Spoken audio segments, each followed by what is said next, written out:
All right, so we're up in the spare room at Wellspring Church, working on the Able Project. Here to talk about prayer. Yeah. One of the attend practices. Thought maybe we'd start with sort of an arc in the scripture. So where does prayer show up? Is this something we just sort of started doing? Yeah. Like, Randomly. Yeah, where does it start? Totally. Well, I think so. Thinking about it as like a theme or kind of like a biblical storyline framework, like the word itself doesn't appear in the first chapters of Genesis, but I do think that concept of conversation and intimacy and relationship with God is for sure there. Yeah. So Adam and Eve in the garden, it seems as you read through the early chapters of Genesis, they have this close, deep, intimate relationship with God. God is walking with them in the garden, and there's this dialogue that goes back and forth between God and Adam and Eve. And so I think from the very beginning we can say that we are meant to have this conversational, relational, intimate relationship with God on an ongoing basis. Now, Genesis 3 happens, we kind of know the story there. Yeah. That intimacy gets kind of severed a bit. There's some relational distance that happens.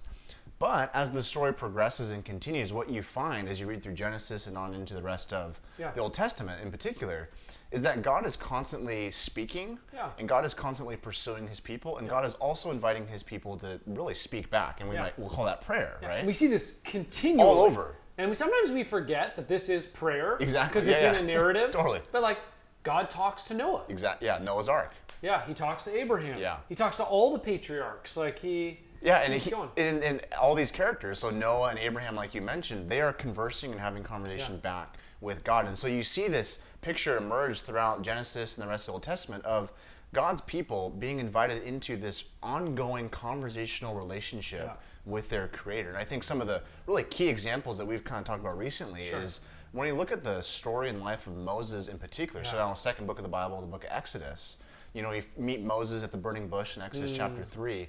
Moses and God are having this sort of back and forth kind of conversation. It's a prayer that's going on between the two at the burning bush. Yeah. So we read it as a conversation. Functionally, this is a prayer. Exactly, yes. And I think sometimes we forget that when we're thinking about our own personal kind of, prayer life, where God is inviting us to have a conversation with him, where we're listening, where we're speaking. There's a back and forth exchange happening there. Moses has another one of these, has a few of these, but another really one that I love is on Mount Sinai, Exodus 32 through 34. It kind of, intersperses throughout those few chapters. But again, Moses and God are going back and forth, and you just see really just the beauty of how God is inviting his people to really talk with him and dialogue with him, something that we can take for granted sometimes, but it's just a beautiful concept. And Moses is even Scripture. like pushing He's a little pushing, bit. oh, He's totally. like, God, no, this. God, Yes, and he's this. standing and he's interceding for the people. This is right after the golden calf incident. So there's all this sort of, pushback might seem like too strong of a word, but there is an aspect where Moses is really pushing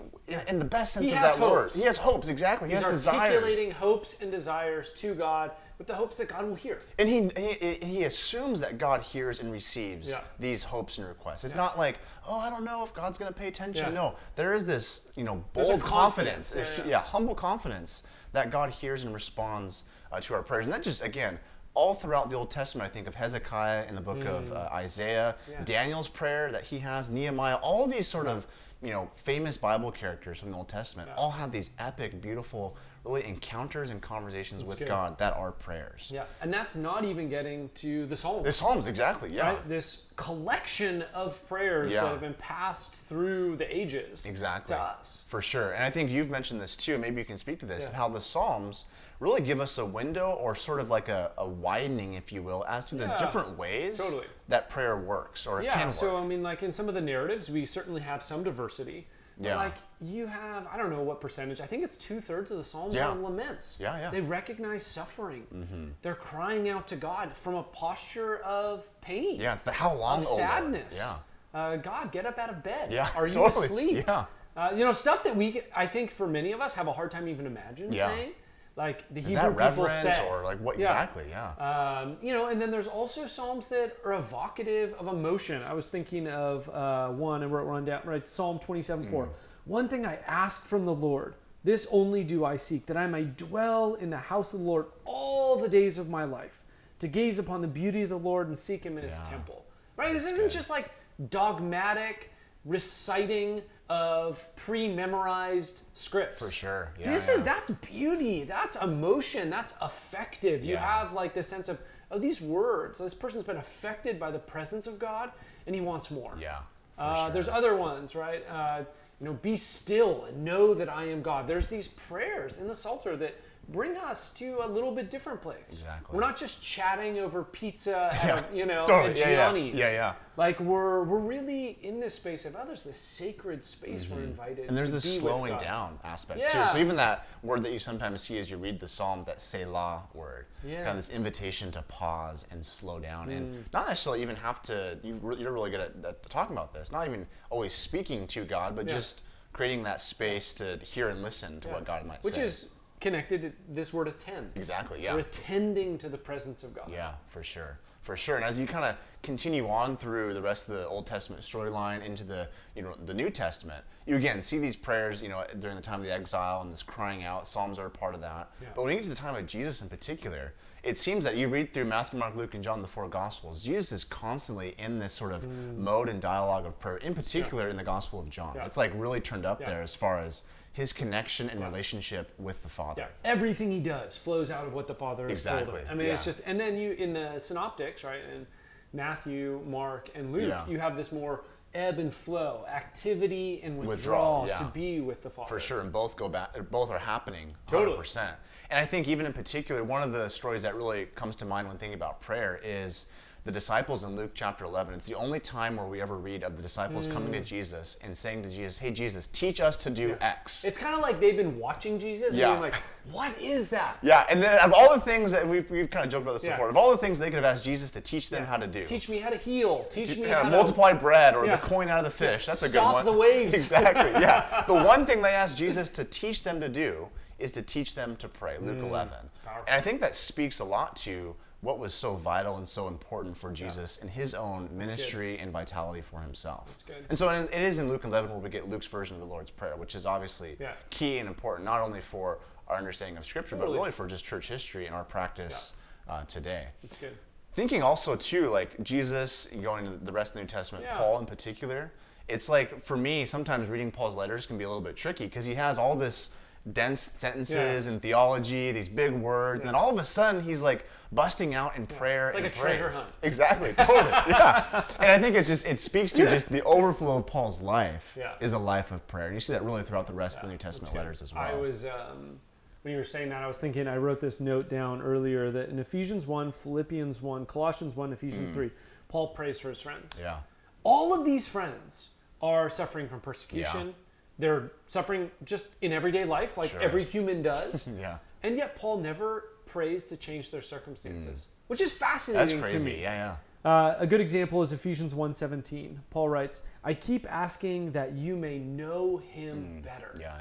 That Paul's prayer for his friends is that they would know God That more. intimacy and that connection. Yeah. Which I just think is like a profound statement about Paul's longings. For sure. And his hopes. Well, I think because Paul understands that even as we're talking about prayer, both in his context and in our context today, that what we're doing in prayer is building and cultivating that intimacy with God that will one day, at the end of the storyline of the Bible, Revelation, will be fully and finally complete. The dwelling place of God is with man, the book of Revelation says. And so that's we like look forward to end that goal day. of prayer. Totally. Yeah, the full embodiment of prayer is captured in Revelation when we are in God's eternal kingdom with him when he's made all things. And we are invited today to live into that reality bit by bit. To anticipate that. To anticipate that. In That's a better our way to put it. actions. For sure. And I think that's really helpful just to see how this theme of prayer works itself throughout all of Scripture. All right, so going from the scriptural arc to your personal life. For sure. Tell me like what you find easy and what you find challenging about actually living into this. Yeah, I think for me, honestly, there's a lot more challenges than there are ease, if you will, with prayer. I think for me, because I'll put it like this, and we've talked about this a little bit before, is that I love reading, and so when I can read, or when I do read, I can observe, like, objectively. I read X amount of pages, and I feel good about that. When I pray, I don't always know, like, what did I actually accomplish? It's a faulty way of thinking, but I tend to think to myself, I didn't actually accomplish anything in that. Again, that's a poor way of thinking for sure. So it kind of, I think, speaks to sometimes my motivations aren't always right there. Another component too for me is that it's more of a performance thing. Exactly. I could see you reading the scriptures as listening to God speak to you as prayer. For sure. For sure, and I think that's like the growth edge there in that moment. So it's 100%. Interesting. So the reading is not hard. Yeah. It's the slowing down and just being and hearing God's 100%. voice in that. That's interesting. 100%. Okay. 100%. I think another aspect too is kind of the distraction that occurs, especially when I'm kind of by myself praying quietly, where it's like, 10, 15 seconds in, you're thinking about I like, think you say minutes. yeah, I was like, dang. super spiritual. No. But it's like, oh, I forgot, to take the trash out, or there's random things that just, come to mind. And so it is a discipline in the best sense of that word to really engage my mind and my body in prayer, for sure. Yeah, I was thinking of I didn't really grow up, no one ever really taught me how to pray. So when I first encountered the presence of Jesus, was a part of a community, people taught me how to pray. And they told me, okay, make a little list, put all the people you care about on it, and just ask God for things for them every day. And I started doing that. And eventually I started hating it because it was all about checking off something on the list. I started to just feel guilty and then not wanting to pray. Oh, yeah. And I realized, actually, a Tim Keller quote I think captures a little bit where I don't know, I feel helped by it. He says, we should do everything possible to behold our God as he is, and prayer will follow. Oh, wow. Yeah. Right? That when we're aware of who God is, prayer just comes. It comes, yeah. It's the right? outflow. The list doesn't determine the prayer. Yeah. The list might be a function of, whoa, God is big and he cares about all these people, and he's going to listen to me. Oh, I'm going to pray for these people, sure, right? But it's sure. starting with God, not the list. Yeah. And I think that's been a helpful thing for me personally, and even in pastoral ministry, that in the end, it starts with God. Yeah. That when we start there, prayer seems to flow more naturally. For sure. Yeah, for sure. I think this is where, for me, trying to integrate prayer on a more regular basis in my own personal life, it helps to intersect it with some other things like worship and scripture, like you were kind of mentioning. I think even for myself, talking about practically how does this play itself out. One thing that I've tried to do kind of more recently is at set times of the day, at least 2 or 3 times a day, just very short. Just whatever I'm doing, to pause and to just physically change what I'm doing with my body, whether I'm sitting or standing, kneeling, hands open, as a way to signal, and just very briefly, whether it's saying the Lord's Prayer or quoting a line or praying a line from the Psalm, just to engage not just my mind that can be easily distracted, but my whole embodied self. And change your body's exactly as an embodied creature.